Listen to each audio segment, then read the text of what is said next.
Jésus, viens, nous avons besoin de toi. Alléluia. Jésus, viens, Jésus, viens.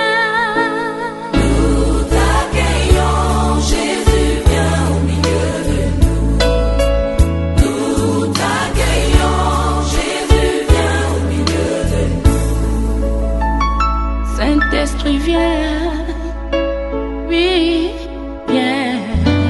Nous t'accueillons, Saint-Esprit, au milieu de nous. Nous t'accueillons, Saint-Esprit, au milieu de nous. viens, conduis-nous. Nous t'accueillons, Saint-Esprit, En toi, nous ne pouvons rien faire. t'accueillons, Saint-Esprit, au milieu de nous. Fais descendre ta puissance parmi nous. Lèvons-nous, on prie, frère.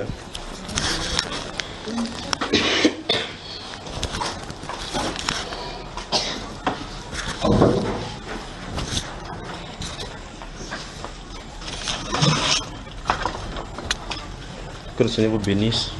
Que le Seigneur vous bénisse. Que sa grâce demeure sur vous, en vous, aux vôtres également, et à tous ceux qui vous connaissent, et à tous ceux de vos proches. Que sa grâce demeure vraiment sur vous. Baissons la tête, inclinons la tête, prions, demandons à ce que le Seigneur nous donne la grâce de marcher toujours dans sa grâce. Qu'il nous donne la grâce de marcher sous sa direction. Qu'il nous donne la grâce de marcher sous ses ailes. Qu'on se laisse conduire par lui à tout moment. Prions.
Demandons au Seigneur qu'il nous révèle tous les domaines de nos vies où nous lui sommes encore infidèles. Là où nous lui sommes encore infidèles. Demandons au Seigneur de nous révéler ces endroits-là afin que nous y travaillions. Demandons au Seigneur, Seigneur, révèle-moi tous les domaines de ma vie cachés où je te suis encore infidèle. Et demandez-en pardon pour tous ces domaines-là.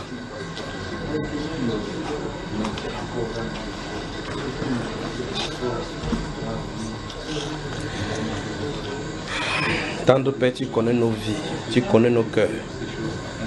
Tu as dit au Dieu de grâce que ce cœur est méchant et tortueux. Qui peut le connaître?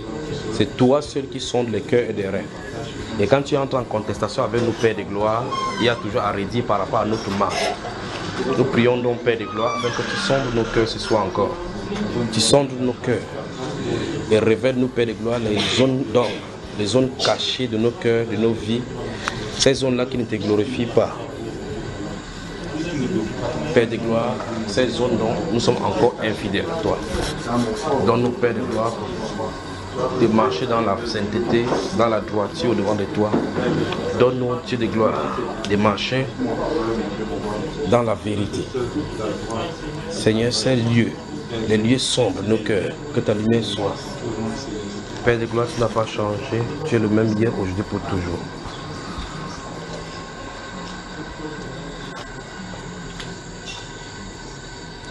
Demandez au Seigneur que lorsque vous écoutez sa parole, ou bien que vous méditez et lisez sa parole, que ça pénètre dans votre âme, mais que ça ne reste pas dans votre intellect. Que ça pénètre dans votre âme.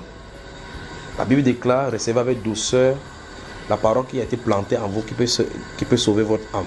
Demandez au Seigneur que cette parole qui est plantée en nous, par les prédications, par votre méditation personnelle, par tout ce que vous écoutez qui vient de lui, que cette parole-là ne sorte pas sans produire des fruits dans vos cœurs, dans vos vies. Prions.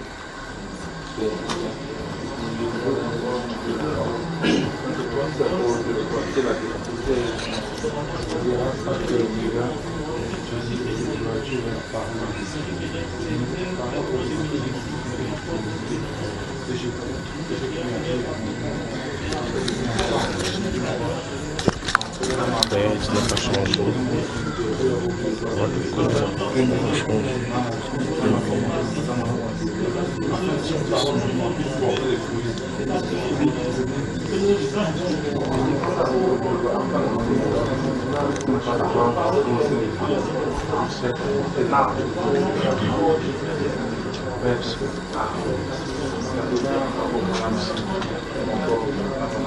Père, que ta parole qui est plantée en nous pour produire des fruits.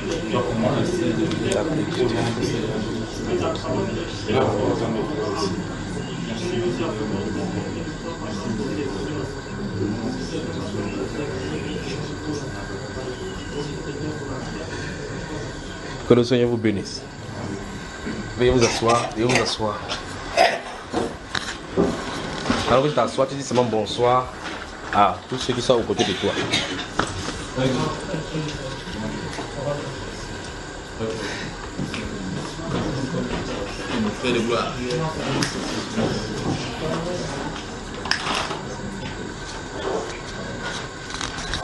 Vous allez bien?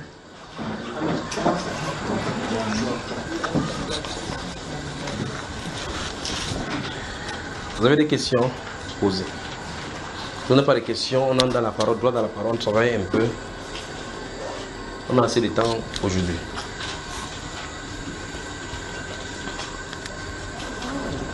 Mon cher. C'est dans Matthieu, verset 4. Si tu parles plus fort, ça sera bien. En fait, c'est dans Matthieu 4, à partir du verset 12. On dit, Jésus, ayant appris que Jean avait été livré, se retira dans la Galilée.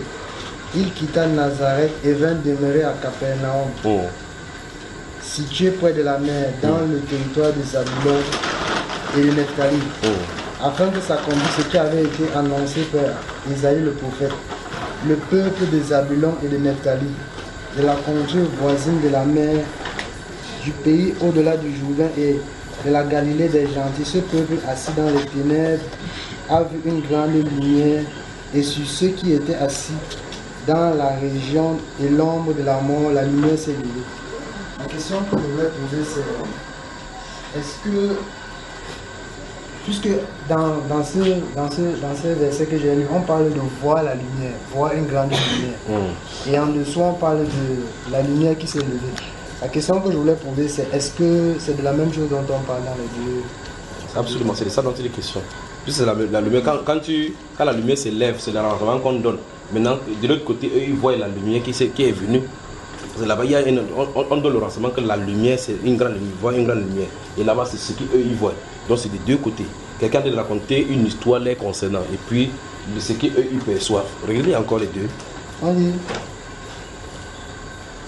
et de la Galilée des gentils, ce peuple assis dans les ténèbres a vu une grande lumière. Oui. Et sur ceux qui étaient assis dans la région et l'ombre de la mort, dans la région et l'ombre de la mort. Pas religion, hein. La région. Région, oui. Et l'ombre de la mort, la lumière s'est levée. Ça s'est levé, non? C'est qui dans les questions? C'est le Seigneur Jésus. Comment tu dis? Il y a deux Seigneurs Jésus. Non, ce que je voulais poser comme ça. On a dit que pas que grande lumière. Oui, on a dit grande lumière, et dans l'autre, on dit la lumière s'est levée. Mais la Bible déclare Dieu est tout puissant, mais il est puissant. Il est tout puissant. Si on dit qu'il est puissant, c'est faux. Non. La Bible déclare que Dieu est tout puissant et Dieu est puissant. On l'appelle le puissant de Jacob. On ne dit pas le tout puissant de Jacob. N'est-ce pas, frère? C'est la même personne. Des questions? Je crois qu'on va aller ce soir dans cette direction-là. Oui, mon cher. Oui. La question est là. Jean 4, verset 38. Il est écrit. Je vous ai envoyé. Attends. Regarde, tu as une question. La question, quand il répond, la question n'est pas pour toi. Cette même question, beaucoup de gens peuvent se poser la question. Donc quand tu dis, toi tu as la Bible, tu dis la question des gens 4, tu crois la lire. C'est pour ça qu'il dit parler à haute voix, parce que celle-là n'a pas ouvert l'endroit, elle se trouve encore là où celui-ci était. Donc tu dis, ma question se trouve dans Jean tel. Maintenant, ça donne quelques secondes à certains de retrouver. Maintenant, si tu parles libre, la personne est dessus pour comprendre quelle est la question qui se trouve derrière. Allons-y, quelle référence? Jean 4, verset 38. Jean 4, le verset 38. Voilà. Tant que les gens trouvent. Maintenant, on y voit. Qu'est-ce que ça dit là-bas? Il est écrit, je vous ai envoyé moissonner ce que vous n'avez pas travaillé. Oui. D'autres ont travaillé et vous êtes entrés dans leur travail. Absolument. Oui. Je ne comprends pas ce passage-là. Tu peux lui expliquer le passage? Hein, Brice? Essaie de lui expliquer ce que c'est.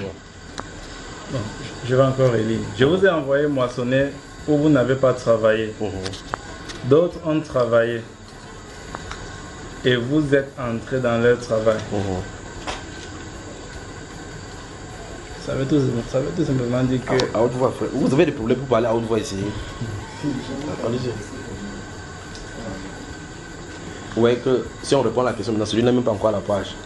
Donc on va répondre à la question, il va quitter. Il dit encore que Jean 4, mais c'est combien?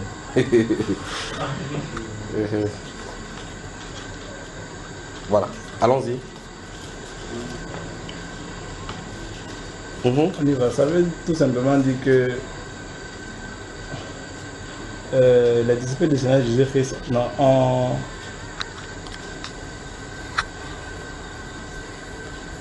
ont dépassé leurs limites. C'est ce que tu as lu là-bas. Ouais. Hein, frère? Il est encore à haute voix maintenant. Cette fois-ci, tu parles à haute voix. Pourquoi on est sûr que tu dis la même chose? Je vous ai envoyé moissonner où vous n'avez pas travaillé. D'autres ont travaillé et vous êtes entrés dans leur travail. Ouvrez 1 Corinthiens chapitre 3. Si on laisse seulement que vous répondez aux questions, vous allez nous examiner dans tous les genres. Et c'est souvent bien comme ça, parce que vous voyez, quand vous avez la Bible ouverte devant vous, les gens ne lisent pas la même chose. Ou bien quand ils lisent, ils peuvent prononcer avec leurs lèvres et entendre une autre chose. Voilà ce qu'on a lu maintenant. Et vous allez voir que la réponse est très facile. C'est ce qu'il dit. Il n'y a pas de choses cachées là-dedans. Maintenant, chapitre 3 de 1 Corinthiens, vous y êtes. Lisez à partir du verset 9. Allons-y. Le Seigneur est écrit, car nous sommes ouvriers avec Dieu. Écoutez très attentivement. Il dit nous sommes ouvriers avec Dieu. Oui. Vous êtes le champ de Dieu. Oui. L'édifice de Dieu. Oui. Selon la grâce de Dieu qui m'a été donnée, Oui. j'ai posé le fondement comme un sage architecte, Oui. et un autre bâti dessus. Oui.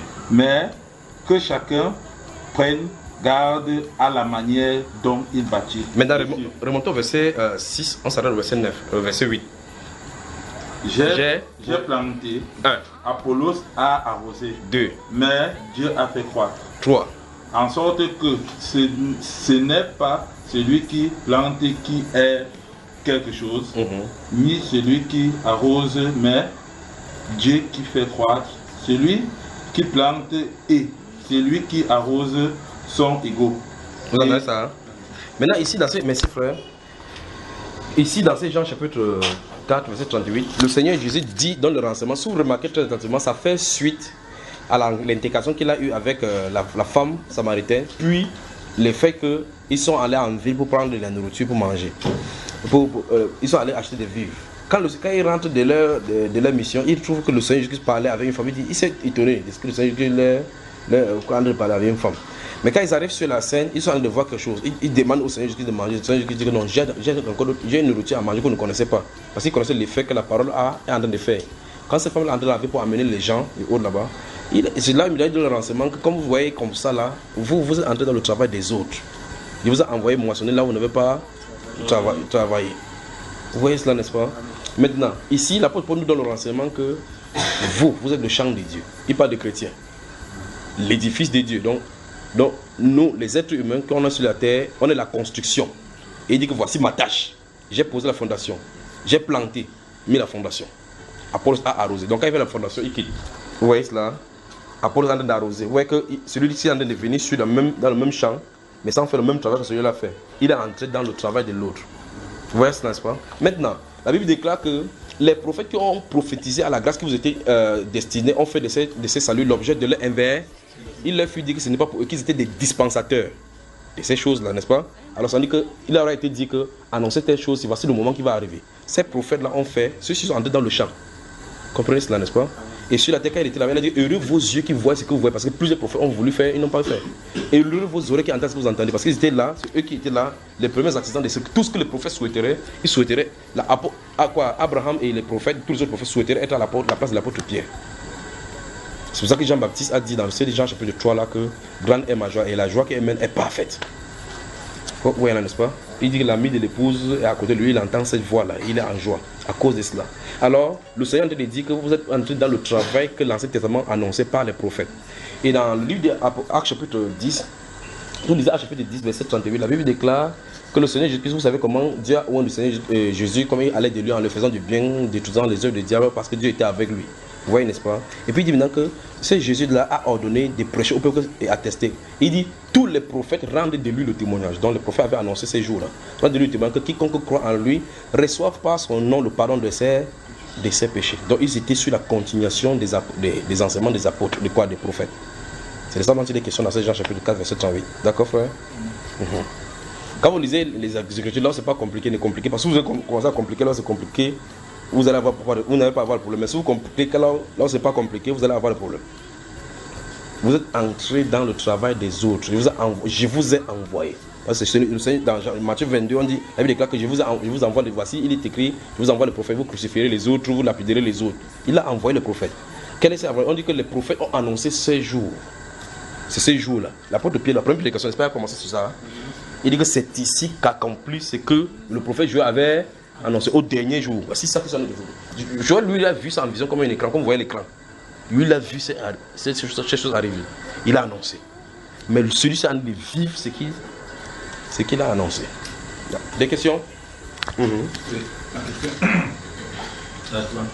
que un frère, disons, je peux dire pas un, bon, je vais prendre la place du frère, un frère peut être serviteur de Dieu ou dirigeant sans avoir le Saint-Esprit? Disons un homme. Tu vois, moi c'est compliqué. Tu vois que la façon même d'appeler cette dirigeance, n'est-ce pas? Oui, c'est la place. Non, pose tout simplement la question, quelles sont les conditions pour être dirigeant?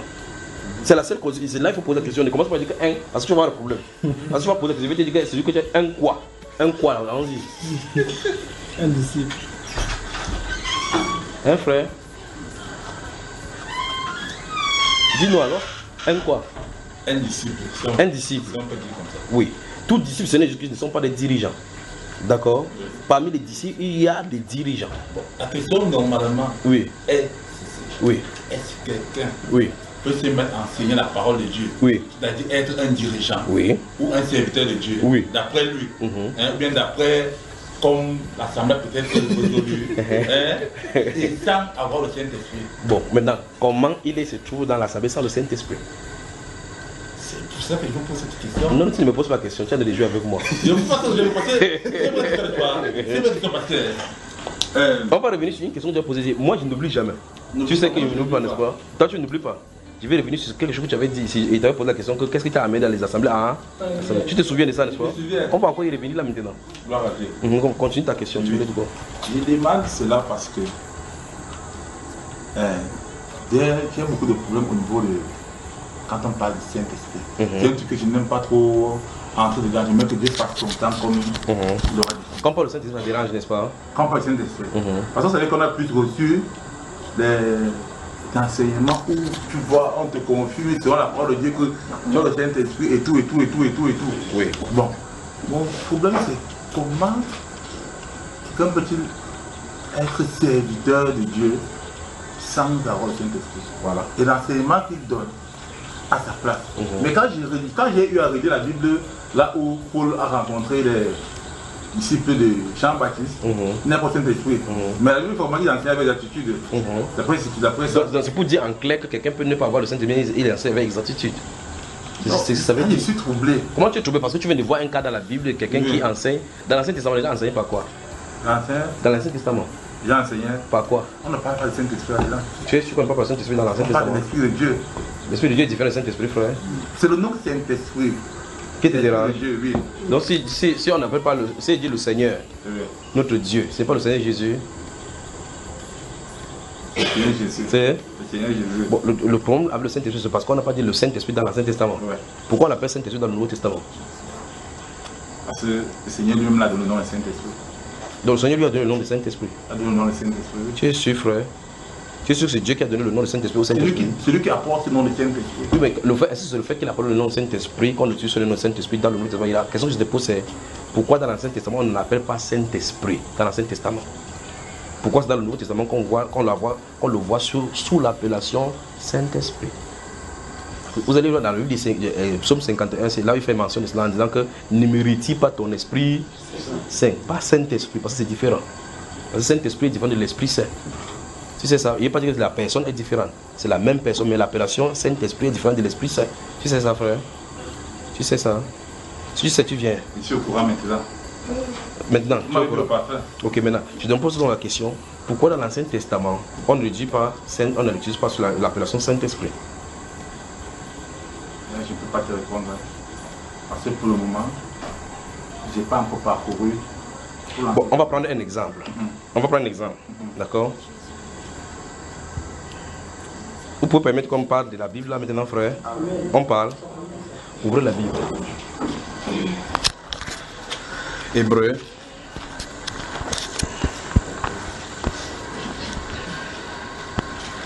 Priscille. Ça va? Bien.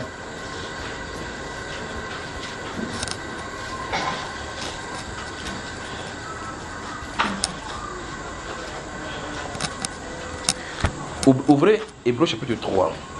Dès que vous allez ouvrir Hébreu chapitre 3, je vous donne encore une autre référence, vous ouvrez. Vous savez, voici la façon, c'est pour cela que je vous ai dit, remarquez, puisque nous sommes en train de toucher le thème des dirigeants. Je veux toute votre attention. Et souvenez-vous, si vous avez les téléphones qui sont ouverts, vous faites attention que ça ne sonne pas là. Parce qu'il va y avoir des choses qui sont sensibles là.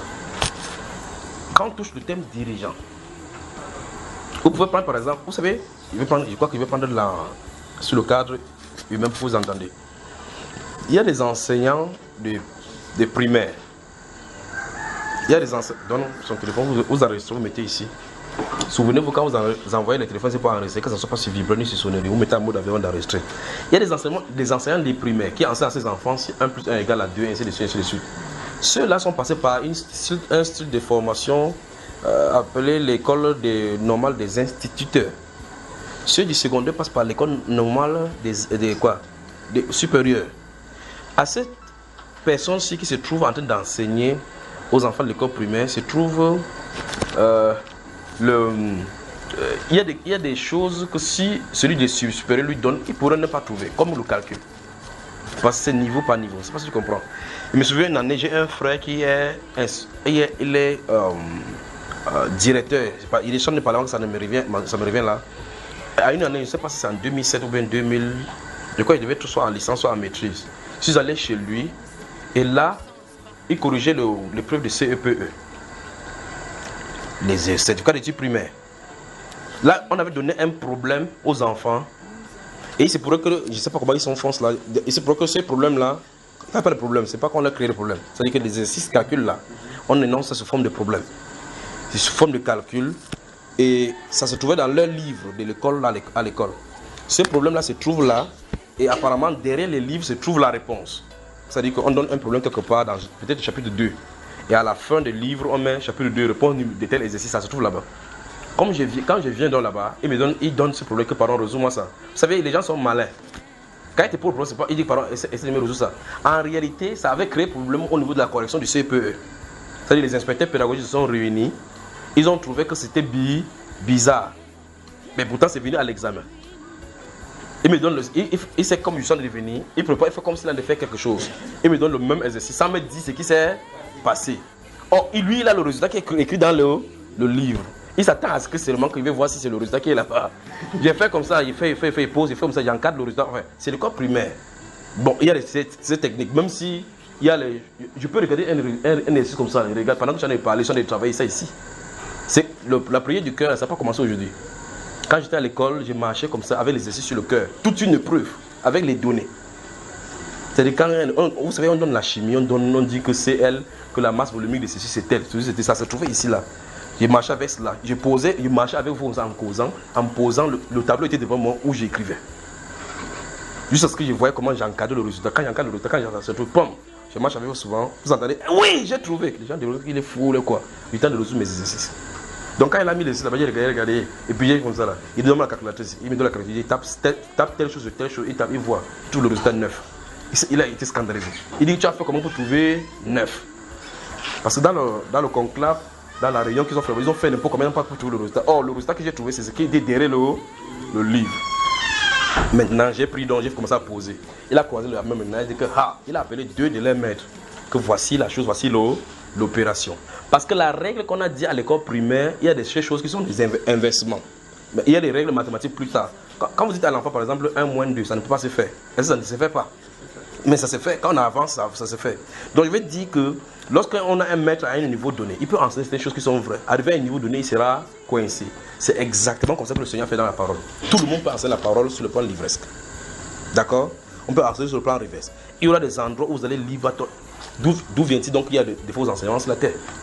Puisque pourtant c'est écrit ici noir et blanc. Gardez le doigt là-bas, je vais vous montrer un exemple d'enseignement. Je vais te demander d'ouvrir Hébreux chapitre 3, d'accord? Maintenant, ouvrez Exode 2 Chroniques. 2 Chroniques. Je vais vous montrer quelque chose. 2 Chroniques. Voici un exemple seul que je vais vous faire montrer. Vous avez moi? 2 Chroniques.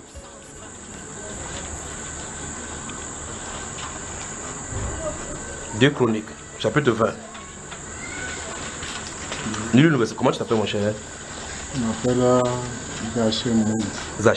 Zaché Moïse. Zaché Moïse. Zaché. Non, laisse l'autre est compliqué. Le frère Moïse, c'est ça, n'est-ce pas? Oui. Moïse. Bonne arrivée. Merci. La fumée est en train de monter. Il y a un bâton qui a la fumée qui monte. C'est quoi ça? La fumée. Oui. On allume et puis le bâton, la fumée est en train de monter sur ça. C'est quoi? Le bâton. Oui. Bon, chapitre 20, 2 Corinthiens chapitre 20, verset 20. Allons-y ici. C'est pas ici, c'est pas ici. Continue là. 2 Corinthiens chapitre 20. J'ai dit ceci. Il y a un bâton, on allume le feu au bout et puis la fumée monte. La fumée monte. C'est de quoi il y a question? La fumée monte. Oui, sur le bâton, c'est le bout du bâton. Bout du bâton. Verset 20. Lis le verset 20 à votre voix.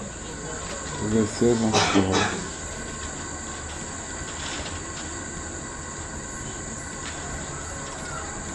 Le verset 20, frère, à haute voix. Le lendemain, il se mira en... Tu es sûr que c'est ce qui est écrit, frère? Il y a le miroir là-bas. Il se mirait en marchant. Toi, tu as la Bible avec les écritures petites, comme si tu peux avoir t'en sortir là. Laisse là, suivez là-bas, d'accord? Ton écriture c'est très petite là, tu peux avoir lire. C'est terrible. Alors, lis ici, mon cher frère, verset 20. Le lendemain, oui. Il se mit en marche de grand matin pour le désert de Tekoa. À leur départ, Josaphat se présenta et dit: écoutez-moi, Juda et habitants de Jérusalem. Oui. Confiez-vous en l'Éternel, votre Dieu, et vous serez affermis. Confiez-vous en ses prophètes, et vous réussirez. Allez, allons-y là-bas. Soulignez réussirez et affermi. Qui a d'autre? Ça c'est quoi ça? C'est la version d'Abi. Il s'est écrit quoi là-bas, dans ces mots-là? Je peux lire. Donc va. Ça c'est d'Abi aussi ici. C'est terrible. Vous pouvez la lire avec ces écritures ici là.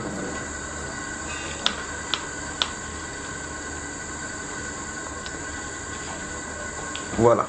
Vous voyez ça? Donc regardez. Ça c'est quelle version? Ta version c'est quelle? Lui c'est quoi? Ici c'est quoi? Qu'est-ce qui est écrit là-bas? C'est la même chose qui est écrit là-bas. Maintenant lis ici dans comment ça s'appelle? Dabi. Lis. Verset 20 est écrit. Et ils se levèrent de bonne heure. Vous vous souvenez des mots que j'ai demandé pour vous encadrer? Et ils se levèrent de bonne heure Donc, ils se levaient de bonne heure le matin et sortirent vers le désert de Tekoa. Et comme ils sortaient, Josaphat se tint là et, habitants de Jérusalem, croyaient serré affermi.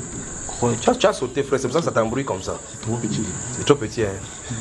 On recommence encore, parce que tu as lu au moins jusqu'à là. Par exemple, jusqu'à c'était petit, il n'y a pas l'écriture qui était plus grand. Et ils se levèrent de bonne heure le matin et sortirent vers le désert de Tekoa.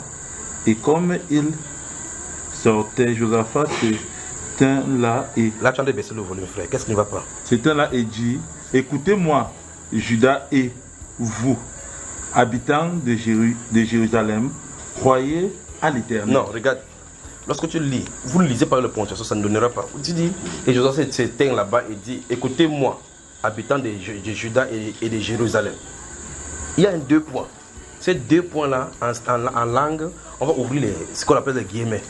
D'accord? Pour citer ce qu'il est devant. Écoutez-moi, il y a 2 points. Maintenant, on dit maintenant ce qu'il a dit. D'accord? Allons-y encore. Après Jérusalem, regardez bien. Écoutez, allons-y. Croyez à l'Éternel, oui, votre Dieu, et vous serez affermis. Oui. Croyez ce prophète. Croyez ces prophètes. Croyez ces prophètes. Oui. Et vous prospérerez. Et non, tu as remarqué qu'il y a un point là-bas maintenant. Oui, oui. Et là, tu commences à continuer comme si c'était une phrase normale. Vous lisez comme ça, vous ne pouvez pas comprendre. C'est pour ça que j'ai du mal à mettre. Le point est comme si même si le point est là, remarque très bien que la phrase qui est là-bas, le est là avec un grand E. Voilà. La règle française veut que quand une phrase commence, tu sais qu'automatiquement c'était un point qui s'était arrêté, n'est-ce pas, frère? Amen. Merci beaucoup. Alors, donc, vous voyez que dans la version d'Abi, ces choses, si vous lisez depuis, je devais continuer pour entendre. Je vais vous expliquer quelque chose. Je parle des enseignants comme tu as posé la question. Dans la version Louis II, on a parlé de réussir. Ici, dans la version d'Abi, il est question là-bas de prospérer. Dans la version King James, c'est écrit to prosper. Ouvrez 1 Jean, chapitre 3 Jean, verset 1. 3 Jean, c'est vers la fin là. 3 Jean, vers la fin. Oui, merci frère, aide-le à trouver.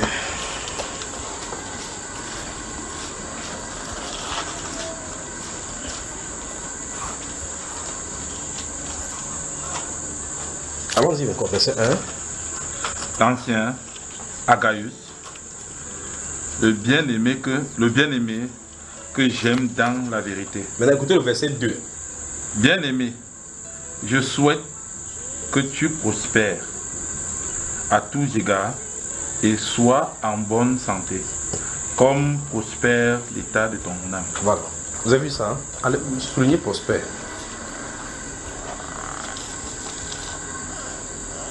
À partir d'ici, maintenant, on peut construire la doctrine de la... Encore, à partir d'ici, on peut construire la doctrine de la... Voilà. Vous voyez qu'il y a un problème maintenant. C'est pour ça que j'ai dit... Je vous avais parlé ici, à un moment donné, que je vais parler des pieds d'achoppement mis par le Seigneur dans la Bible. Les pieds d'achoppement. Il dit bien les pieds d'achoppement, c'est Dieu lui-même qui a décidé de mettre ça dans les Écritures pour les faire tomber à la renverse. Dieu a mis des choses... Regardez très attentivement quand vous suivez la construction d'un mur. Quand vous suivez la construction d'un mur, pour vous qui faites dans la maçonnerie, vous voyez, tout le monde peut déposer le ciment, le papeur sur les autres papeurs pour faire le mur droit tel que c'est là. Mais faire changer le mur d'un angle à un autre, c'est là le problème. C'est pour ça qu'on dit qu'on juge le maçon au pied du mur. Donc c'est quand il va changer l'angle là qu'on va savoir s'il est maçon ou pas. Dieu a fait cela dans la Bible. Remarquez très attentivement que le Seigneur Jésus est appelé dans la Bible là-bas le rocher des âges, le rocher des siècles, le rocher bouclier, le rocher protecteur. Mais curieusement, ce même rocher dit dans la Bible qu'il tombe sur ceux qui ça va tomber. Et on l'appelle encore rocher des scandales. Comment un rocher protecteur peut être un rocher de scandale? Un rocher protecteur. Vous voyez cela, n'est-ce pas? On l'appelle pierre d'achoppement. Donc c'est la principale pierre, la pierre de langue. La principale pierre de langue qui est là pour que tout l'édifice coordonne autour de lui est la pierre d'achoppement. C'est dans la parole. Et lui-même est la parole vivante. Et donc dans la parole, donc, se trouvent donc les pierres d'achoppement. C'est un autre terrible. Quand on va commencer là, c'est tellement, vous allez certainement laisser vos cheveux pendant des jours sans peigner. Voici des choses dans la Bible. Il y a tant seulement, si on mûrit au fur et à mesure, il dit ces choses. Maintenant, regardez ici. Dans ce livre de 2 Chroniques, il est ici question du combat que doit livrer Israël. Il est question des combats que doit livrer Israël. On va en la désobéissance à tout endroit, mais il y a quelqu'un qui s'appelle, si vous lisez en parallèle avec le livre du 2 Rois, vous allez voir effectivement qu'en Israël, il y avait des rois, des rois qui sont voués dans le culte de l'idolâtrie, mais à Juda, il y aura les rois un peu bons comme Asa, Josaphat et autres. Josaphat, c'est l'un de ces rois-là qui craignait un peu Dieu. C'est n'est-ce pas? Et donc, là, ça veut dire que Dieu, de temps en temps, soutient ces deux royaumes-là à cause de ces rois qui sont acquis, à cause du nom de David, le roi d'Israël. Maintenant, qu'est-ce qui se passe? Ici, souvent, au combat, le prophète, donc, il cherche la face du prophète. Le prophète dit quelque chose. Il veut fortifier l'esprit des combattants parce qu'ils savent qu'ils sont en minorité. Les gens qui sont devant eux là-bas sont les gens qui écrasent des peuplades. Il veut fortifier en tant que chef de troupe. Il veut fortifier. Il dit croyez. Je vous dis, souvenez-vous de ce que. Faites confiance à Dieu parce qu'ils savent que Dieu est le protecteur. Dieu a toujours fait réussir Israël, même dans les combats les moindres. N'est-ce pas, mes frères? Avec Gédéon, il en a fait. Avec Gédéon, il en a pris 300 personnes pour aller détruire tout un royaume. Alors quand il dit confiez-vous à l'Éternel, il lui dit soyez des hommes et confiance en Dieu comme la Bible déclare, qu'il peut sauver avec un grand homme comme avec un petit. Maintenant il dit croyez à vos prophètes et vous prospérerez. En fait le mot prospérer n'a pas sa place pour la traduction qu'on a mis prospérer. Parce que dans le cadre du combat ça n'a pas de sens. Vous voyez cela? Réussir donc c'est le problème parce qu'on part pour une guerre. Soit on la perd, soit on réussit. Donc normalement on peut mettre là-bas à la place de réussir, vaincre. Soulignez ça. Allez, mettez cela, gagner ou bien vaincre. Il n'est pas là-bas pour faire le commerce. Il ne va pas chercher l'argent. C'est le combat, c'est la guerre. Il n'est pas pour tuer ou bien pour être tué.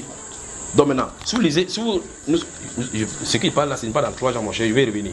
Je parle dans 2 Chroniques, vous avez lu tout à l'heure, d'accord? Dans 2 Chroniques chapitre 20 là.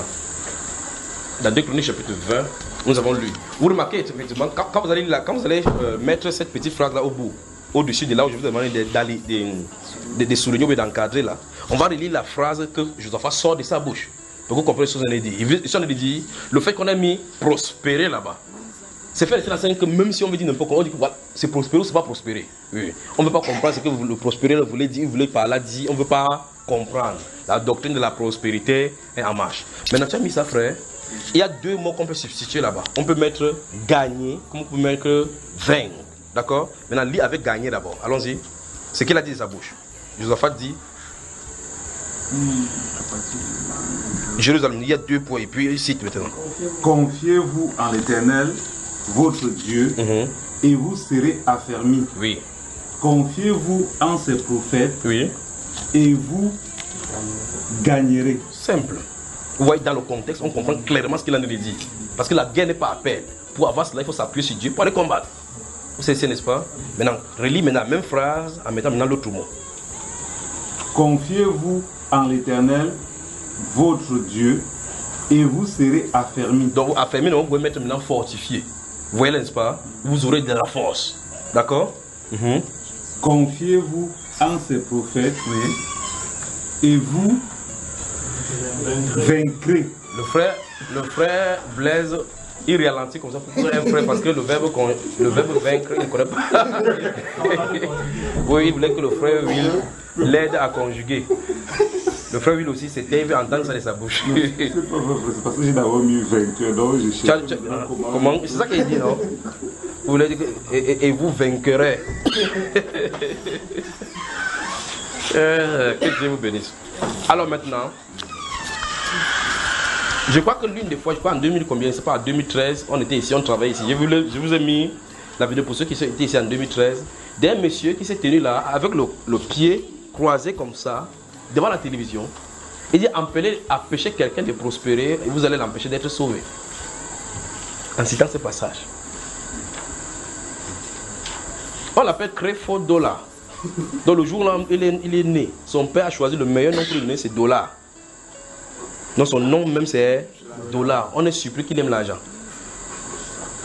Si vous mettez le nom de votre enfant, vous dites que Jean-Marie franc CFA. Vous pensez que l'argent va grandir. L'enfant va grandir, il va chercher quoi?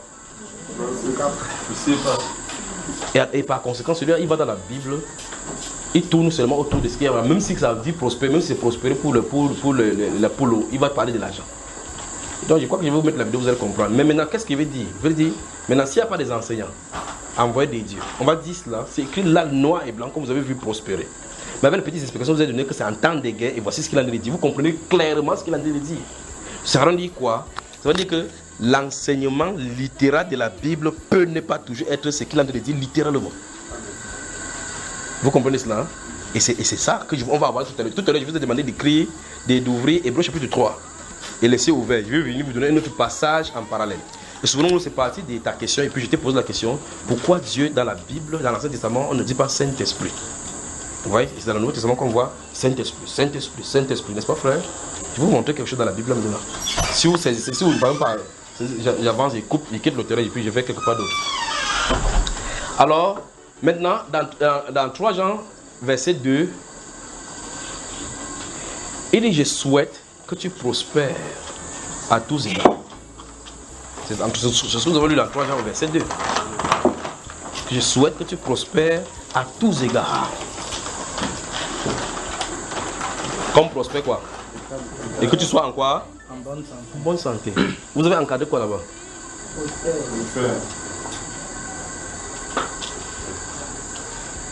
Donc l'apôtre Jean, qui est un ancien maintenant vieillard, est en train d'écrire comme ça à Gaius, de chercher de l'argent.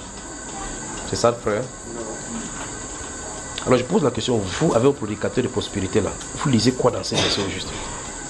Il a dit que le style de prospérité dont il est de parler et le style de bonne santé, c'est quel style? C'est en comparaison à quoi? La prospérité de son âme. Je pose la question.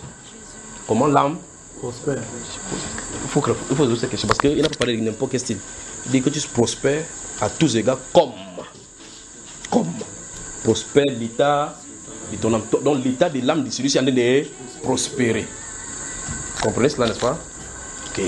Maintenant, quand cette âme prospère, l'âme a quoi? Dans la doctrine de la prospérité amique. Là, c'est l'âme. Alors, je pose la question, comment l'âme de ces messieurs, à qui on a décrit, prospère? On dit donc qu'il prospère à tous égards, c'est-à-dire qu'il fasse des efforts, comme ça, un homme a réussi dans ce domaine-là, que tous les domaines soient bien réussis. Recevez avec douceur la parole qui a été plantée en vous et qui peut sauver votre âme. Vous voyez ce qu'il en est, n'est-ce pas? Donc, ouais, malgré que maintenant, quand on va lire cela, prospère. Vous pouvez aller dans la Bible, dans Isaïe chapitre 10, verset 4 et suivant, que dites que le juste prospérera, que sur la tête du juste il y a la prospérité. On a dit sur sa tête. Regardez bien. Le prophète dit, lève-toi mon cher. Toi viens mon cher. Viens devant ton frère. Comment il s'appelle déjà? Moïse. Comment lui il s'appelle? Moïse. Regarde sa tête. Tu connais ce qu'il y a au-dessus de sa tête? Au-dessus de sa tête. Essaie de mettre la main au-dessus de sa tête, voir. Au-dessus. Vous avez vu ce qu'il a fait, n'est-ce pas? Il a fait quoi? Il a fait quoi? Est-ce que les gens se vont parler aujourd'hui? J'ai demandé de poser la main sur sa tête. Qu'est-ce que j'ai dit? Mets la main au-dessus de sa tête. Au-dessus de sa tête. Maintenant, sur sa tête est où? Où est sur sa tête?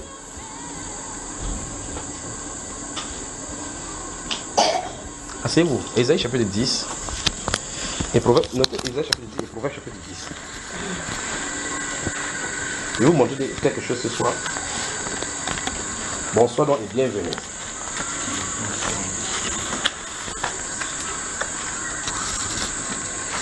Commençons dans l'île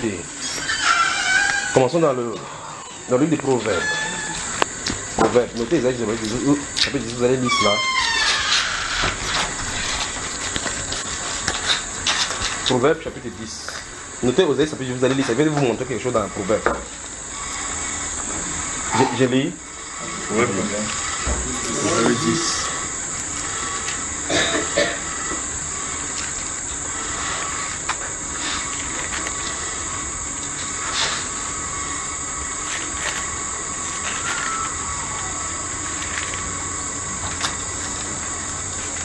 Voilà.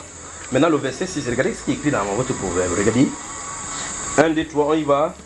Il y a des bénédictions sur la tête du juste, mais la violence couvre la bouche des méchants. Vous avez vu les méchants, frère?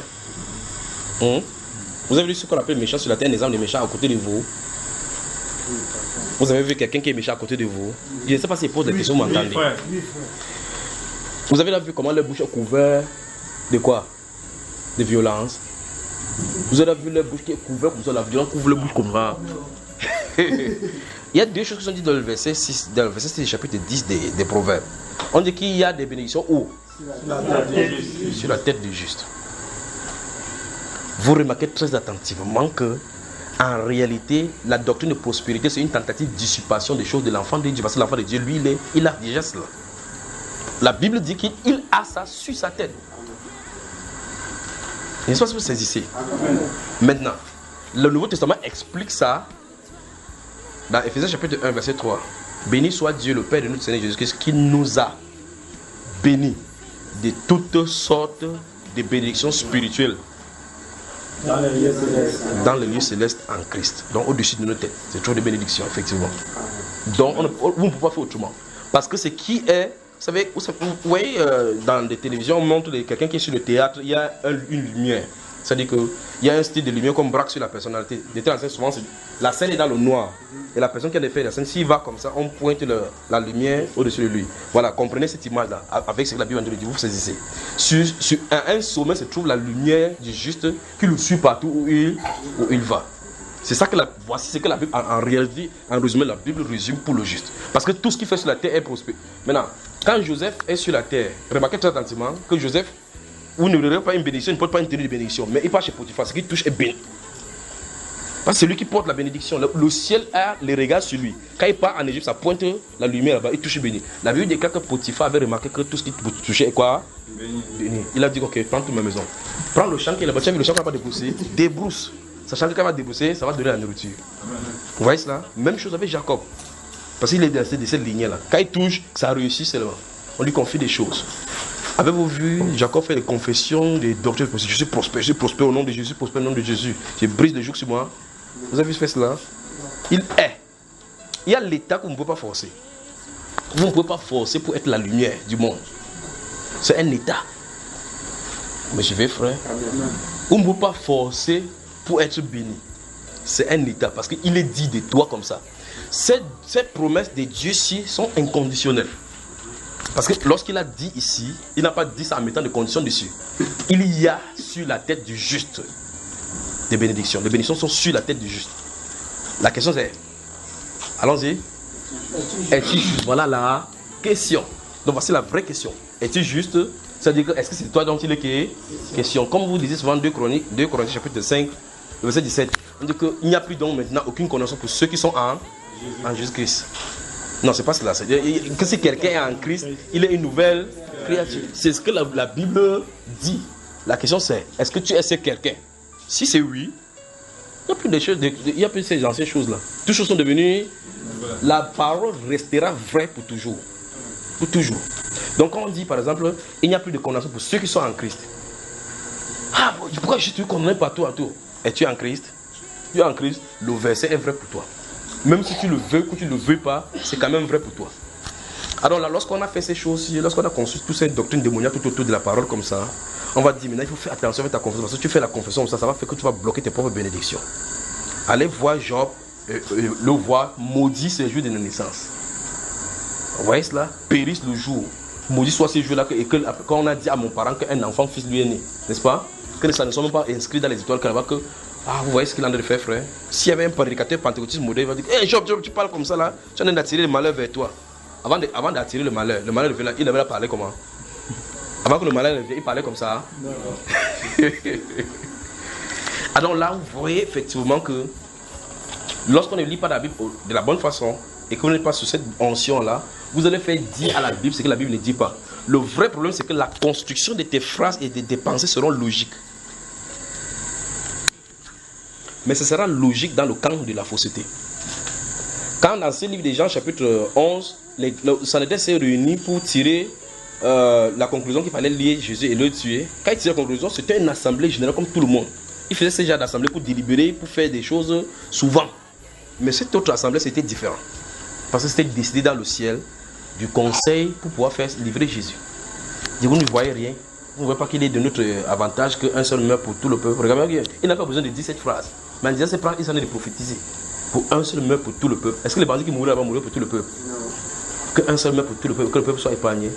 Le Saint-Esprit continue en disant, oh, il ne dit pas cela de lui-même. Ouais, il ne dit pas cela de lui-même. Mais étant souverain sacrificateur, cette année-là, il prophétisa. Donc il prophétisait sans s'en rendre compte qu'il a de prophétiser. Vous parlez des dons spirituels là, n'est-ce pas? Donc, vous voyez effectivement que quelqu'un peut prophétiser sans avoir le don spirituel du Saint-Esprit.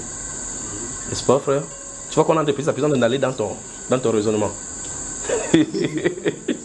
Il a prophétisé. Et si tu lui dis maintenant, quand il sort de l'assemblée comme ça, il dit la réunion était difficile aujourd'hui. Tu as dit quoi? Il dit qu'on a les délivres contre le gars là. Il va croire que c'est pas. Hein?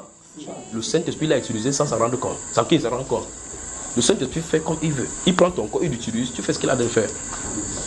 Vous avez lu le livre de 1 Chronique, 1 Samuel chapitre 9, lorsque Saül va perdre, ils vont perdre les brebis, ils vont partir.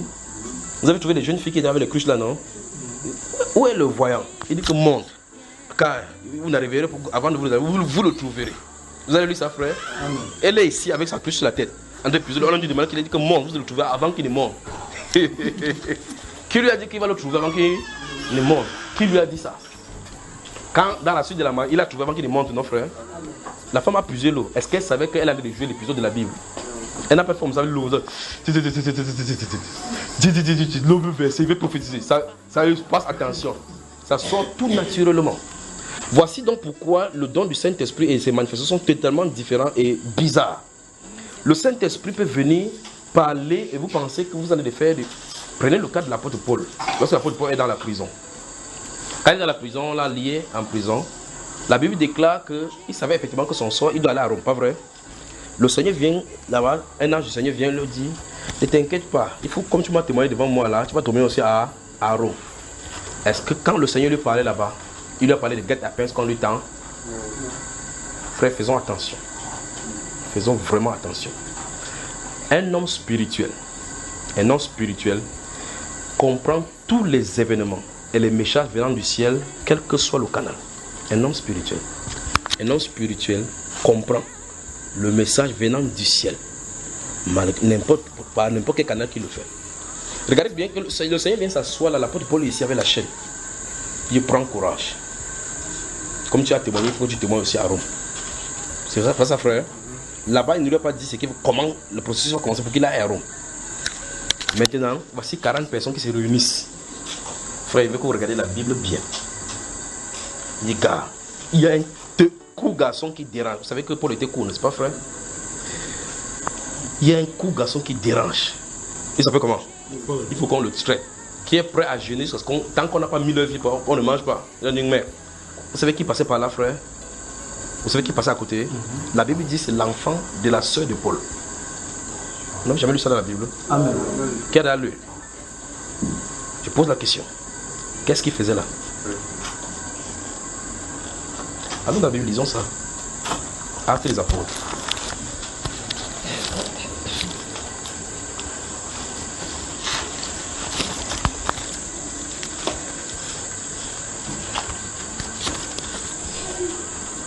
Chapitre 23. Vous savez, des gens, quand on ne comprend pas ces choses, comment le Saint-Esprit, souvenez-vous, garde ta question à l'esprit parce que depuis ça, on ne répond à ta question en avançant doucement. Si on n'a pas compris ces choses, on ne peut pas comprendre les ajustements du Seigneur. Et par contre, quand vous allez entendre que non, il faut que le Seigneur parle seulement par un prédicateur. Il faut qu'il parle par quelqu'un qui est haut. Voilà, loin de Dieu. Il peut être loin de Dieu où tu penses qu'il est loin de Dieu alors qu'il est loin de Dieu. C'est parce que vous comprenez. Vous pouvez croire que quelqu'un est loin de Dieu alors qu'il est loin de Dieu. Chapitre 23 des Proverbes, des Actes des Apôtres, là, regardez à partir du verset 22, verset 12, prenons là-bas. Je vais prendre à partir du verset 9 d'abord, regardez, parce qu'il y a d'abord expliqué le fait que l'ange était là, d'accord?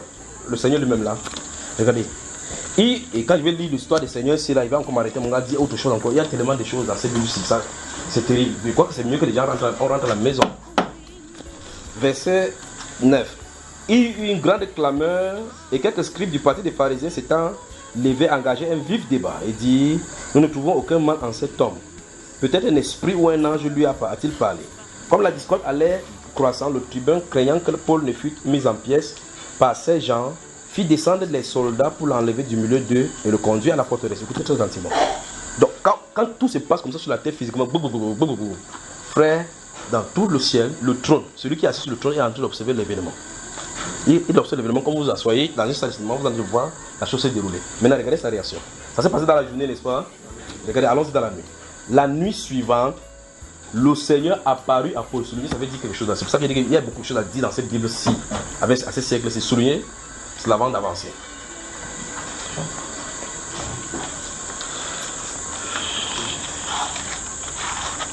Je crois que finalement sur la terre, on va avoir la compréhension du Seigneur Jésus parce que la Bible dit qu'il faut qu'on grandisse dans sa connaissance. Lorsqu'on va voir sa compréhension dans sa totalité, l'Église sera dans cette unité de foi manifestée par le Saint-Esprit sur la terre.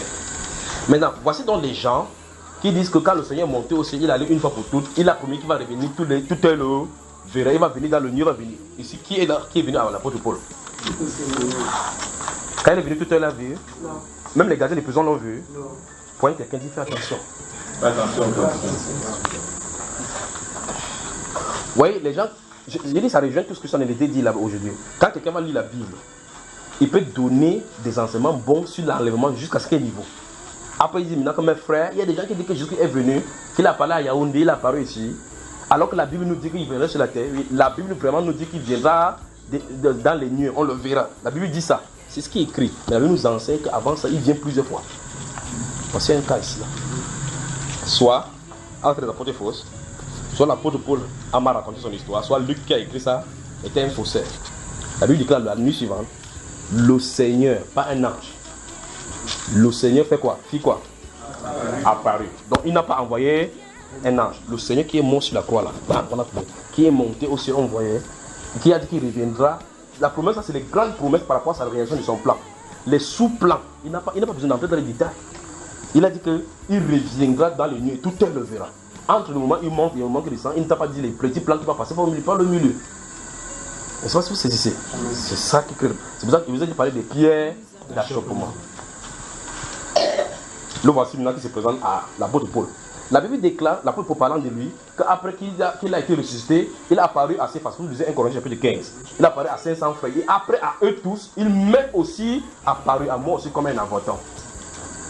Vous l'avez dit que l'apôtre Paul m'a.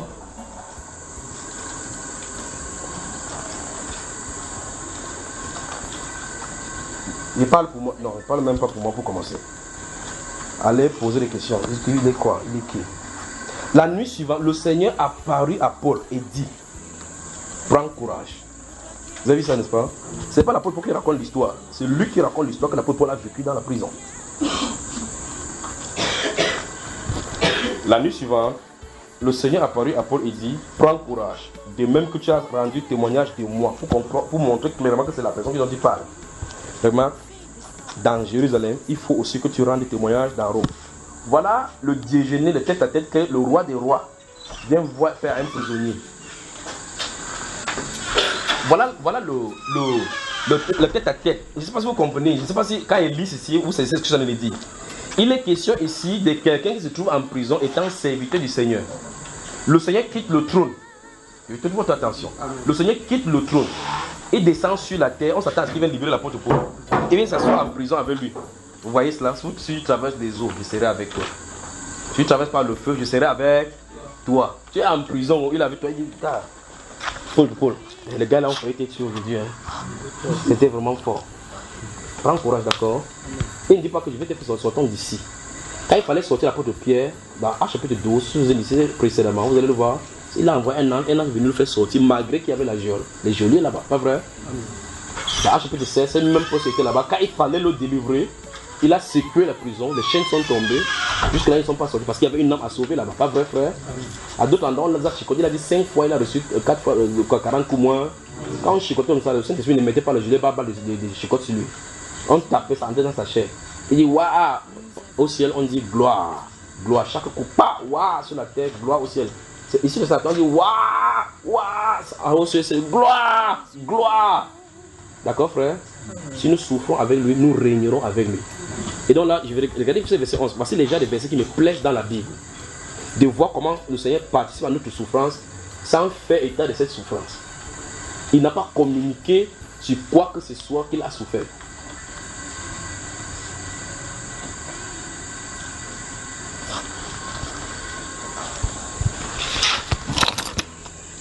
Quand un prophète est venu vers moi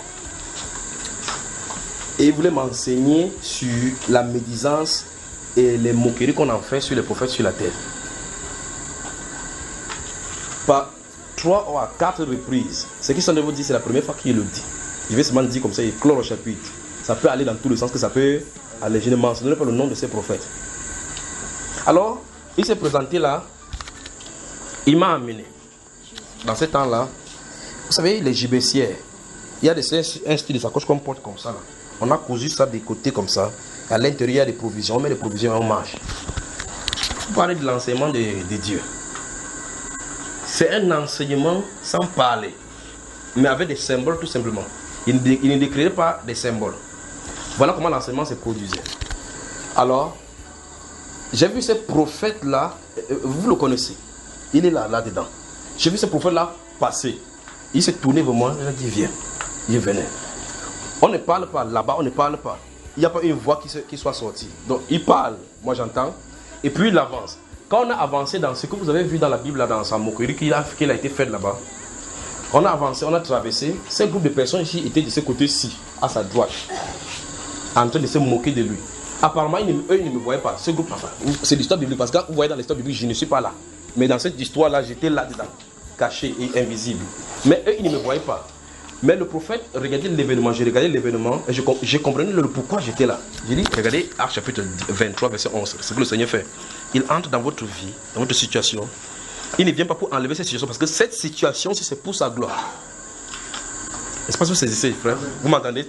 Vous m'entendez? Cette situation-là, c'est pour sa gloire.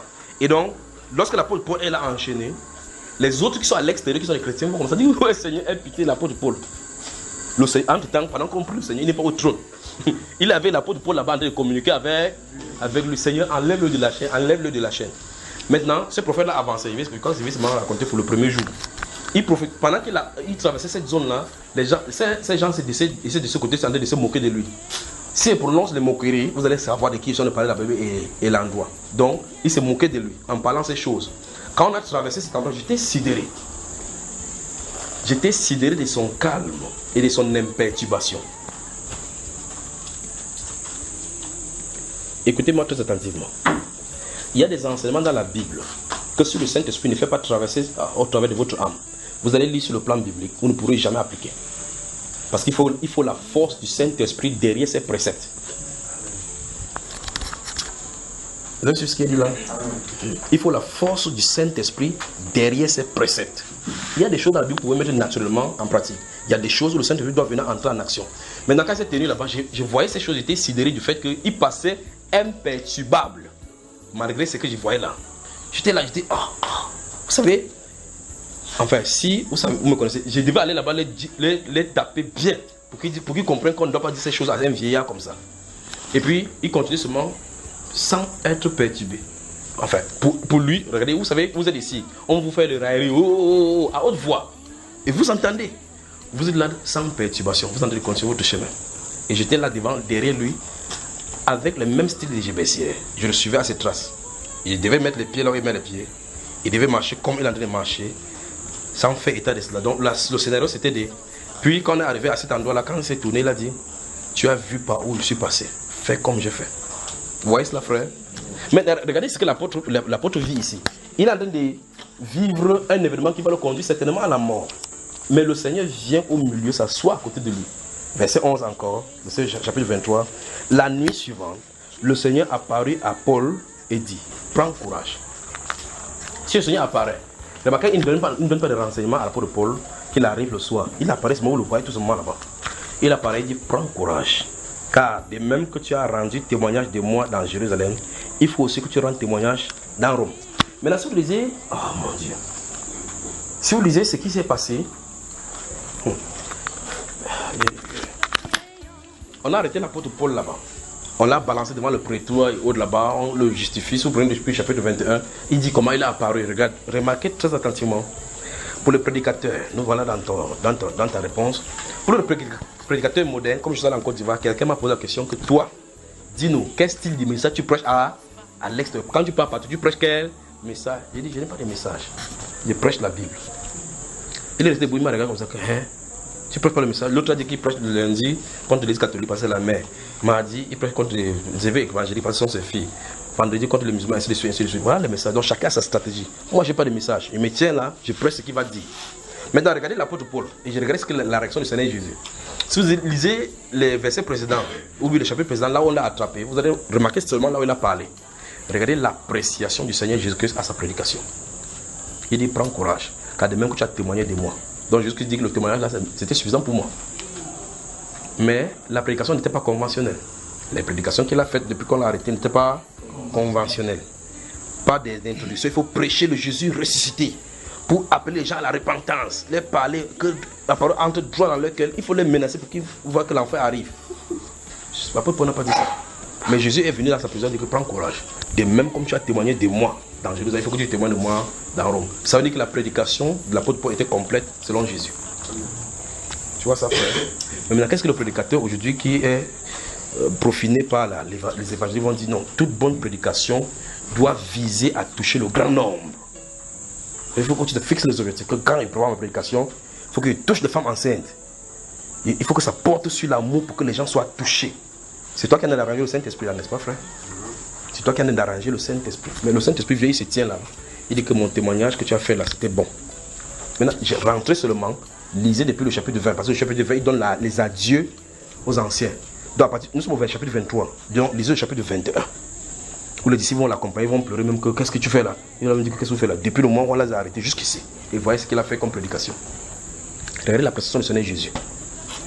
Et donc les gens sont surpris, comme l'autre dit. Donc si tu finis de prêcher les gens comme ça, comme moi dit en Côte d'Ivoire, je prêche comme ça, tu laisses, tu pars. Il dit oui, je prêche, je laisse, je pars. Comme ils ont prêché, ils ont laissé, ils ont parti. Parce qu'on a déjà arrangé certaines choses. Quand on faisait prêcher, lancer le filet. Jésus vous a demandé de lancer le filet. Non.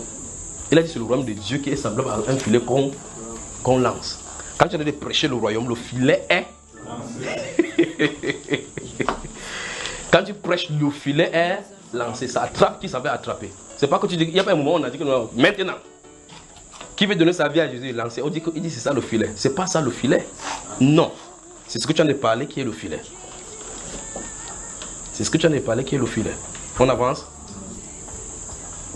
Maintenant, suivons maintenant le guet-apens au verset 12. Quand le jour fut venu, les Juifs formaient un complot. Ils firent des imprécations contre eux-mêmes en disant qu'ils s'abstiendraient de manger et de boire jusqu'à ce qu'ils eussent tué Paul. Donc pendant qu'on gêne pour le Cameroun ici, quelqu'un gêne pour tuer le serviteur du Seigneur. Et même, aucun être humain sur la terre ne peut jamais tuer un seul serviteur de Dieu. Jamais. Aucun être humain n'a pu tuer aucun serviteur du Seigneur. Aucun.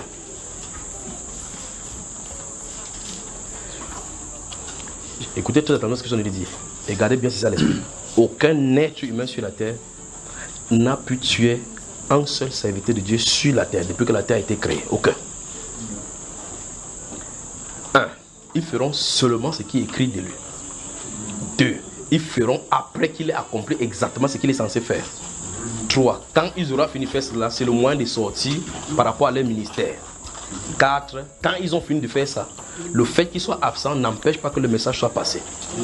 Donc, les serviteurs de Dieu réussissent toujours. Ils réussissent toujours à leur mission. Donc, en conséquence, on ne les tue pas. Ils finissent et rentrent. Donc, il n'y a personne qui a écouté son jour ici parce qu'il n'a pas fini son message. Non. Il finit de faire ce qu'il a fait et quitte la scène. En réalité, donc, le serviteur de Dieu est celui-là qui est caché à l'intérieur. Il fait son œuvre, les gens tuent la chair sur la terre pour que c'est le moyen de sortir de celui qui est à l'intérieur pour entrer. Vous avez suivi? Celui qui est à l'intérieur, c'est lui le serviteur de Dieu. Celui qui est à l'extérieur, c'est l'homme accessible à l'environnement humain. Bon, maintenant, comme celui qui est à l'intérieur dérange, on ne sait pas comment l'atteindre, il faut qu'on finisse là où il habite. Quand on détruit là où il habite, il quitte pas. Vous avez lu 2 Corinthiens chapitre 4, non? C'est comme intérieur dans cette tente dans laquelle nous habitons. Si c'est détruit, nous avons un autre qui nous attend. Donc en fait, on ne peut pas nous tuer. Parce qu'il a déjà pour sortir cette parole étant sur cette terre, c'est que quiconque vit et croit en moi ne verra jamais la mort. Il ne verra jamais la mort. Alors, voici donc les gens qui font des complots pour me tuer l'apôtre. La Bible déclare qu'ils font des imprécations. Ils font des imprécations qu'ils ne vont pas manger ni boire tant qu'ils n'ont pas tué l'apôtre Paul. Je pose la question, ils ont reçu, frère. Je crois que même dans leur tombe, ils continuent à jeûner. Maintenant, suivons la suite de l'imprécation. Ceux qui formaient ce complot étaient plus de 40. Ceux qui formaient ce complot étaient plus de 40. Ils allaient trouver les principaux sacrificateurs et les anciens, auxquels ils disent, écoutez bien, nous nous sommes engagés avec des imprécations contre nous-mêmes, à ne rien manger jusqu'à ce que nous ayons tué Paul. Qu'est-ce qui peut animer les êtres humains comme ça? Je crois que s'il y a le temps ce soir, on va parler de ces choses-ci. Qu'est-ce qui peut amener les êtres humains pour que quelqu'un vous dise la vérité, vous voulez le tuer?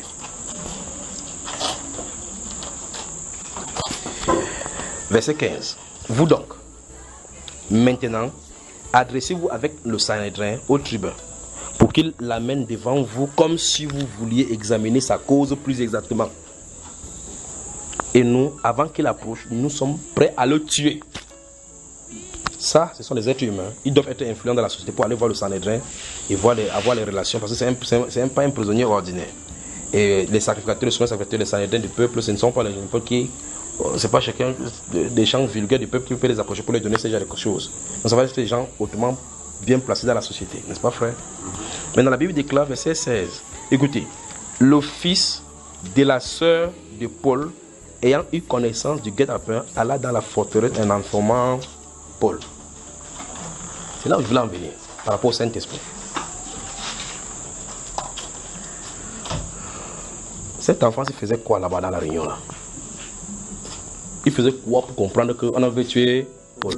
Maintenant, je veux que vous regardiez la chose. Voici la chose. L'apôtre Paul a-t-il eu une relation la veille avec le Seigneur? A-t-il eu une relation avec lui? Oui. Ils ont causé. Le Seigneur est venu donner le projet qu'il a sur son cœur par rapport à lui. Lui a-t-il dit qu'on va t'étendre une guet-apens? Pointe quelqu'un. Dit ceux qui ont la foi de Jésus. Ceux qui ont la foi de Jésus comprennent le message de Dieu. Comprennent le message de Dieu. Même s'ils le transmettent par n'importe quel canal. Même s'ils le transmettent dans n'importe quel canal. Maintenant, quand cet enfant, si vous pouvez lire dans la suite, il faut qu'il continue ce soir. Quand cet enfant, il va venir le dire à l'apôtre Paul dans la forteresse. L'apôtre Paul va dire au tribun, va prendre cela, dire au tribun, va lui dire ce qu'il en a. Il va lui dire non, au chef du tribun, pour lui dire ce qu'il a entendu dire. À cet instant, le décret va sortir pour l'amener de nuit. Qui a de faire ces choses? Saint-Esprit. Oh, maintenant, regardez encore, je m'arrête ici pour que vous compreniez ça. Il s'est assis là-bas, Jésus lui a parlé face à face, sans lui faire état de ce qui va arriver le lendemain. Il n'est pas entré dans les... Prends courage. Car de même que tu as témoigné de moi dans Jérusalem, il faut que tu témoignes dans Rome. Maintenant, il n'a pas donné les détails. Ça ne veut pas dire qu'il n'est pas au courant de ce qui se passe. Mais voici le problème, il n'a pas donné de détails. Il est Seigneur. Alors maintenant, la suite dans le détail, voilà ce qu'il a donné au travers de cet enfant. Voilà le détail de la marche à suivre pour être conduite jusqu'à Rome. Il n'a pas dit que demain, il y aura des guet-apens contre toi, ton fils, ton neveu va venir te dire ici, dis au tribun comme ça. Ça veut dire que quand l'enfant a ces guet-apens là, il coupe pour aller dire à l'apôtre Paul. C'est le Saint-Esprit qui le guide. Tout son être est sous la puissance du Saint-Esprit. Quand il dit à l'apôtre Paul, il peut dire, qui me tue pas, c'est leur problème. La décision qui dit que va le dire au tribunal, c'est le Saint-Esprit. Mais ça peut vous dire, qu'est-ce qu'il faut faire? Qu'est-ce qu'il faut faire? Qu'est-ce qu'il faut faire? Toute votre attention. Remarquez très attention que l'apôtre n'a pas dit que garçon, reste ici, j'ai pris le Seigneur pour savoir quelle est sa direction. Restez calme, ne faites pas de bruit. Restez calme. Non, remarquez. Quand il a eu notez Isaïe chapitre 11.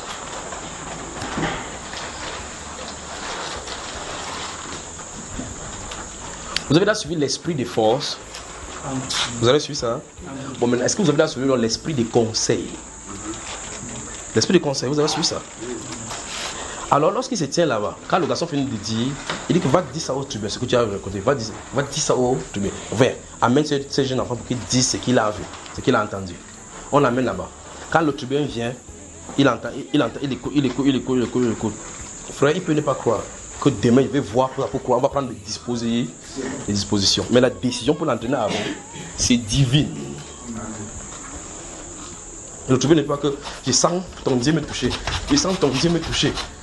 Allons à Rome. Ça sort instantanément. La décision vient d'en haut. Quand le Seigneur Jésus-Christ est tenu sur la terre, Pilate lui a dit, tu ne me réponds pas. Et quoi, tu crois que j'ai le pouvoir de te laisser? Il a dit, tu as le pouvoir. La décision que tu vas prendre vient en haut, d'en haut. Voilà ce qu'il en est, rapport au Saint-Esprit. Alors, vous pouvez prêcher en entendant le Saint-Esprit sans jamais savoir que c'est lui qui a envie de parler. Amen. Sans jamais savoir que c'est lui qui a envie de parler. Mais lorsqu'on a conçu les règles par lesquelles le Saint-Esprit parle, on va le laisser à des milliers de kilomètres, il ne parlera pas ainsi. Il ne parlera pas ainsi. Allons donc dans ce que nous avons ouvert ici, dans ces Hébreux chapitre 3 depuis aussi. Et c'est un bel exemple de ce que ça nous dit. Souvenez-vous de la question que je t'ai posée. Pourquoi dans l'Ancien Testament on ne l'appelle pas Saint-Esprit? Dans le Nouveau Testament, subitement, on parle de Saint-Esprit partout. Pourquoi? Souvenez-vous, vous allez répondre à cette question-là. Ah, c'est très intéressant. C'est un sujet à observer dans la Bible. Maintenant, je vous ai demandé aujourd'hui d'ouvrir Hébreux chapitre 3, n'est-ce pas? Puis quand vous allez ouvrir Hébreux chapitre 3, je vais vous donner un autre passage en parallèle. Ce passage en parallèle, c'est le psaume 97. Ouvrez cela. Vous êtes dans Hébreux chapitre 3. Bon, non, je vais lire. Hébreux chapitre 3, ouvrez en parallèle le psaume 97. Ou bien, notez le psaume 97, vous les allez lire. Notez le psaume 85, 95 aussi.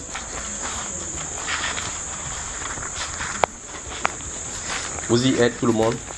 Donc, deux passages, deux livres. Hébreux chapitre 3, psaume 95. Prenons le psaume 95, allons là-bas. Maintenant, regardez, vous avez vu comment j'ai ouvert ma Bible là, regardez comment j'ai ouvert. Donc ici, de ce côté-ci, j'ai le psaume 95, de ce côté-ci, j'ai Hébreux chapitre 3. Nous allons lire.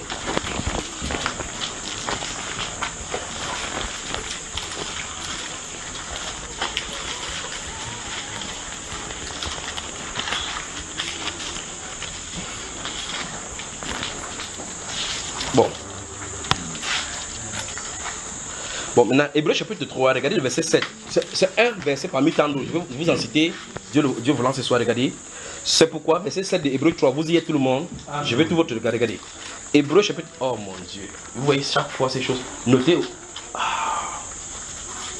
Bon, c'est beaucoup, mais je crois qu'il faut qu'il calme là. Maintenant, il calme. Mais lisons d'abord ici. Ah, Seigneur. Regardez, verset 7.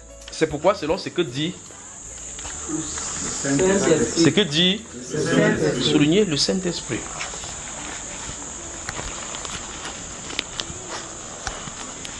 Il dit, c'est pourquoi, selon ce que dit le. Maintenant, et puis ici, maintenant, ce que le Saint-Esprit va dire. Regardez, aujourd'hui, si vous entendez sa voix, n'en disciplinez pas comme lors de la révolte. D'accord? C'est ça, non? Le jour de la tentation dans le désert, où vos pères me tentaient pour m'éprouver et vivre mes œuvres pendant 40 ans. Il dit que c'est le Saint-Esprit, parce qu'il y a deux points. Voilà ce que le Saint-Esprit dit. Aujourd'hui, le Saint-Esprit allait parler. Écoutez très attentivement. Toi qui as posé la question, ne peux pas, j'espère bien que tu en es saisi. Ici, l'apôtre Paul dit, c'est pourquoi, selon ce que dit le Saint-Esprit, deux points, il ouvre le guillemets, il cite ce que le Saint-Esprit va dire. Maintenant, allons là où le Saint-Esprit a dit cela, allons dans le psaume 95 donc. Je vais lire à partir du verset 1 jusqu'à ce qu'on tombe là-bas, n'est-ce pas? Pour parler de Bible. Psaume 95. Venez, chantons, je suis à partir du verset 1 là maintenant. Venez, chantons avec allégresse à l'Éternel. Poussons des cris de joie vers le rocher de notre salut. Vous avez vu le mot encore là? Le rocher de notre salut. Allons devant lui, au devant de lui avec des louanges. Faisons retentir des cantiques en son honneur. Car l'Éternel est un grand Dieu. Il est un grand roi au-dessus de tous les dieux. Il tient dans sa main les profondeurs de la terre.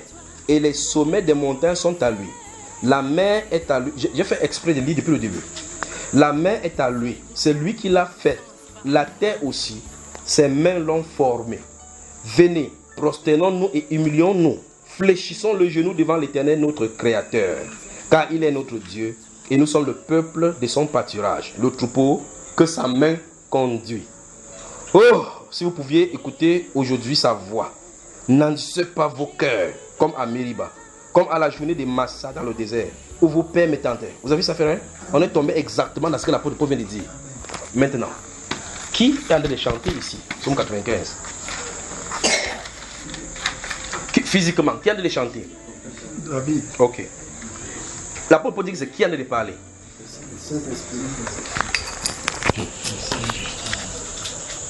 Bon, maintenant, regardez.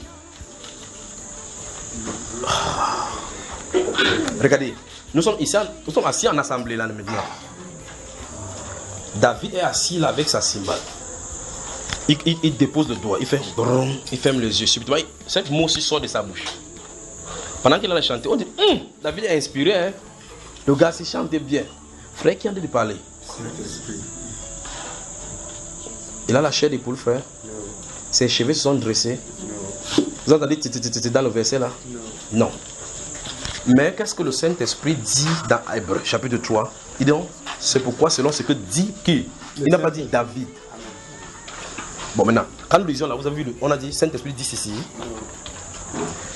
Si vous lisez le Matthieu chapitre 22, notez Matthieu chapitre 22, puis je vais prendre encore une autre parallèle dans les psaumes.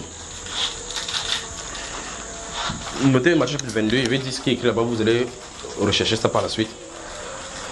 Matthieu le chapitre 22. Et vous notez le psaume 110 aussi, en parallèle, une fois de plus. Lorsque les pharisiens, les sadducéens et autres l'avons posé la question au Seigneur Jésus, lui-même va leur poser la question. Vous savez, vous connaissez cette question-là. Il dit, de qui le Messie est-il fils? Ils vont dire de David. Okay. Je ne dis rien parce que c'est juste. Il est censé être fils de David. Mais il y a un problème. Il dit, dans ces cas, comment David l'appelle-t-il? Seigneur. Lorsqu'il dit, le Seigneur a dit à mon Seigneur, assieds-toi à ma droite, jusqu'à ce qu'il fasse de tes ennemis ton marche. Maintenant, quand il le dit, le Seigneur dit là-bas que David, animé par l'Esprit, l'appelle Seigneur. Comment dites-vous qu'il est son fils? Le Seigneur Jésus dit, David, animé par l'Esprit, l'appelle Seigneur. Vous comprenez maintenant que nul ne peut vraiment appeler Jésus Seigneur si ce n'est pas le Saint-Esprit, n'est-ce pas, frère? Il faut qu'il soit animé par l'Esprit. Mais le problème c'est que, comment savez-vous que quelqu'un qui a prononcé Seigneur Jésus est animé par l'Esprit? Que c'est le Saint-Esprit qui a d'utiliser ses facultés pour parler comme ça, en désignant Jésus comme Seigneur. Vous voyez le problème qu'on se trouve là maintenant, frère? Maintenant, ici dans le psaume 110, vous lisez le psaume 110 justement, le verset 1 jusqu'au verset 8 là, la Bible parle effectivement, le Seigneur a dit à mon Seigneur, assieds-toi à ma droite, que qu'il fasse de l'homme. Il ne dit jamais que le Saint-Esprit dit ceci, que le Saint-Esprit est sur moi pour dire ceci. Non. Il commence comme si c'était le chant. Mais c'est le Saint-Esprit qui a de parler au travers de lui. Vous voyez cela, frère? Je prends encore un autre. Si vous lisez Actes chapitre 4, à partir du verset 19, lorsqu'on va chicoter les apôtres, jusqu'à ce qu'on va leur demander de ne pas enseigner en ce nom-là, ils vont rentrer vers les siens, ils vont se réunir là-bas, ils vont raconter ce qui est arrivé, ils vont élever la voix tous ensemble à Dieu et priant. Ils vont dire, Seigneur, c'est toi qui as dit par la bouche de tes prophètes, de ton serviteur, pourquoi c'est tumulte parmi le peuple des nations? C'est parmi le peuple. Vous lisez, c'est le psaume 2. C'est un chant. C'est un chant. Il dit que c'est toi qui as dit par la bouche. C'est lui qui t'en a parlé. Donc quand il chantait, il disait ces choses-là.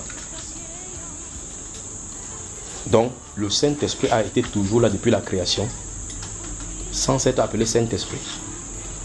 Puisqu'on dit ici que le Saint-Esprit a dit par David. Dans Ésaïe chapitre 6, vous allez voir quand il va dire maintenant qui marchera pour nous. Alors, Jésus va venir appliquer cela au Saint-Esprit. Il va dire que c'est pour ça que le Saint-Esprit parla à vos pères, a dit à Ésaïe prophète qu'ils entendront et n'écouteront pas. Le Saint-Esprit. On ne dit pas que, quand on regarde à Ésaïe chapitre 6, il dit qu'il a vu le roi des rois. Pas vrai? Alors je pose la question, pourquoi dans le Nouveau Testament on l'appelle Saint-Esprit? Réfléchissez-y. Pourquoi le Seigneur a appelé dans le Nouveau Testament le Saint-Esprit? Pourquoi pas dans l'Ancien? Dans l'Ancien on n'appelle pas le Saint-Esprit. Pourquoi on n'appelle pas le Saint-Esprit? Est-ce que l'Esprit de Dieu change? Eh frère, il ne change pas. Alors tu poses la question, comment on peut avoir, est-ce qu'on peut avoir des dirigeants qui ne sont pas loin de l'Esprit de Dieu? Oui, c'est plein comme ça, sinon c'est de la majorité. Et je vous avais dit ici qu'avoir l'onction sur soi est facile, sur soi. Mais avoir l'onction habitant, Dieu ne distribue pas le Saint-Esprit comme le Père, c'est au Fils. Et les fils ne sont pas vulgaires. Je vous le dis au nom de Jésus-Christ de Nazareth, ce n'est pas vulgaire. Quand on se réunit, c'est comme ça qu'il donne ça à tout le monde. Tu parles. Non, c'est le Père, il donne comme ça, il donne comme ça, il donne. C'est écrit avec les livres à leur sujet qui doivent être marqués de l'esprit. Vous avez vu l'Apocalypse? J'ai entendu le nombre de ceux qui étaient marqués du sceau. 144 000, 12 000 de la tribu d'Isaac, d'Israël. Ok, c'est tout le peuple d'Israël là. Ne sont-ils pas le peuple de Dieu? La tribu de Joseph, ils sont seulement 12 000. Donc si sur la terre, à ce moment-là, ils sont 8 millions. Combien de personnes ont été choisies par Dieu pour être marquées? Tous les autres vont se réclamer du peuple de combien marqué de l'esprit. Pour quelqu'un dit, fais attention. Donc ne pensez pas que le Saint-Esprit, vous pouvez goûter, je crois qu'un de ces jours encore il vient avec Hébreux chapitre 6. Ah, nous y voilà. Vous savez, dans Hébreux chapitre 6, il a dit que il est impossible pour ceux qui ont goûté au don céleste, qui ont eu part au Saint-Esprit. Vous voyez cela, n'est-ce pas? Vous ne pouvez pas être sérieux du Saint-Esprit et ces conditions si vous arrivez. Vous pouvez être, vous avez toujours dit cela. Vous pouvez participer aux grâces de Dieu, faites toutes ces choses-là et ça vous arrive. Mais ceux qui sont fils, c'est écrit pour l'éternité.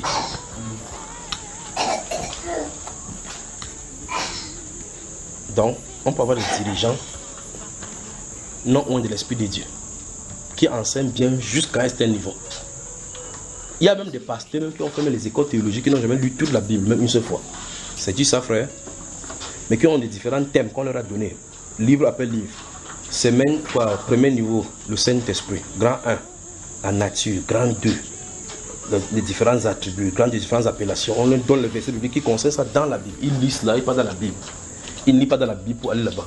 Donc en allant dans la Bible, la prochaine fois, il part avec ceci derrière comme fondation. Voilà le vrai problème. En allant dans la Bible, il part avec la fondation d'autrui. Alors qu'on doit aller avec la fondation, la parole. Et comme tu as toi-même dit, on nous a enseigné plus partout que quand vous croyez, vous avez le Saint-Esprit. Croyez dans cela. Confessez Dieu comme fait. Si tu veux faire, tu dis que je crois que, comme tu es gros là, je crois que j'ai la taille. Je crois que je suis mince. Je crois que je suis mince. Comme la balance ici, je crois que si monte, je vais peser 30 kg. Monte, tu pèses 30 kg, on voit. Tu vas voir que c'est 120 kg qui est augmenté. Bonsoir. Jésus, viens. Nous avons besoin de toi. Alléluia. Jésus, viens. Jésus.